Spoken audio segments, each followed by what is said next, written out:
Assalamualaikum warahmatullahi wabarakatuh.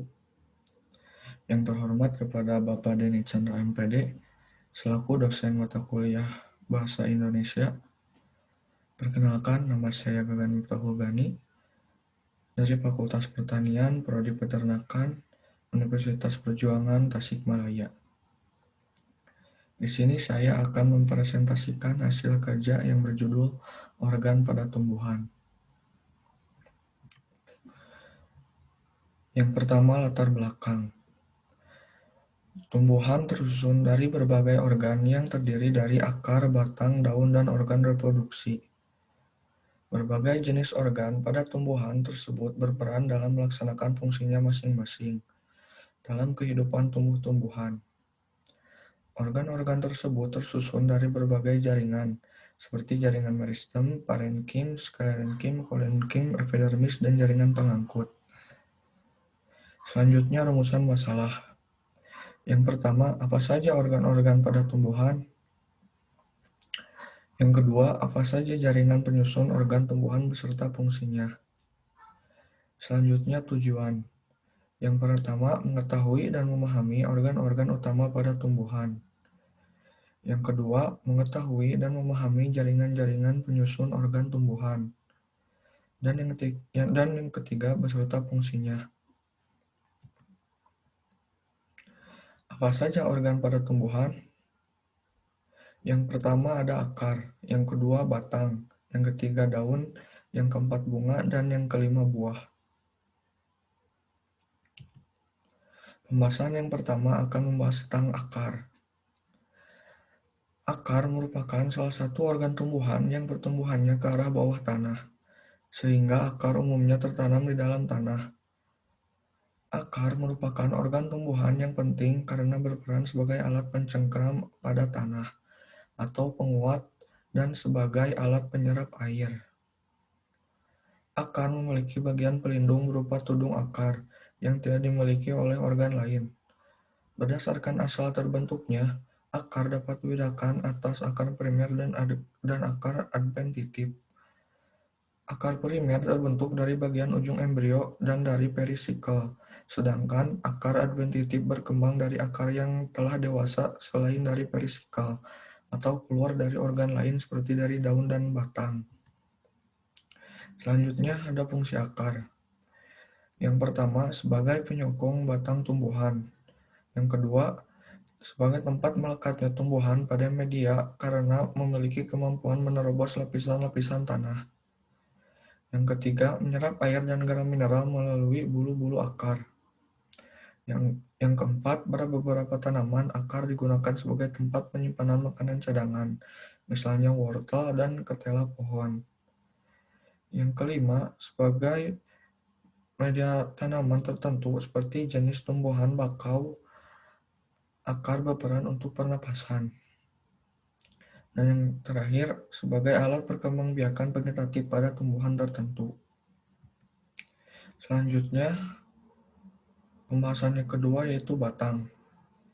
Batang merupakan bagian penting tumbuhan yang berada di permukaan tanah. Batang tumbuh dari batang lembaga yang terdapat di dalam biji.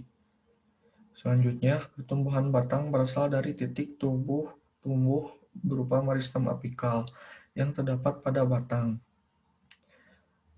Batang dapat diumpamakan sebagai sumbu tubuh tumbuhan. Bagian ini umumnya tumbuh di atas tanah. Arah tumbuh batang tumbuhan menuju sinar matahari. Umumnya batang bercabang, tetapi pada tumbuhan tertentu batangnya tidak memiliki cabang, seperti pada tumbuhan pisang, kelapa, dan pepaya. Selanjutnya fungsi batang. Yang pertama sebagai penopang tubuh tumbuhan. Yang kedua, pada beberapa tumbuhan sebagai tempat penyimpanan cadangan makanan. Yang ketiga, sebagai alat perkembangbiakan. Yang keempat, sebagai alat transportasi air, mineral, dan bahan-bahan makanan. Yang kelima, merupakan tempat tumbuhnya cabang, daun, dan bunga. Yang keenam, memperluas bidang fotosintesis dengan adanya percabangan pada batang. Yang ketujuh, sebagai jalur pengangkutan hasil fotosintesis. Pembahasan yang ketiga yaitu daun. Daun berasal dari meristem apikal yang tumbuh membentuk suatu kuncup yang menonjol ke samping. Pertumbuhan daun berbeda dengan pertumbuhan pada akar dan batang karena pertumbuhan daun terbatas. Selanjutnya fungsi daun. Fungsi utama daun adalah sebagai tempat berlangsungnya fotosintesis atau tempat produksinya bahan makanan bagi tumbuhan. Pembahasan yang keempat yaitu bunga. Bunga merupakan modifikasi dari batang dan daun. Modifikasi ini disebabkan oleh dihasilkannya sejumlah enzim yang dirangsang oleh sejumlah fitohormon tertentu. Pembentukan bunga dengan ketat dikendalikan secara genetik dan pada banyak jenis diinduksi oleh perubahan lingkungan tertentu, seperti suhu rendah, lama pencahayaan, dan ketersediaan air.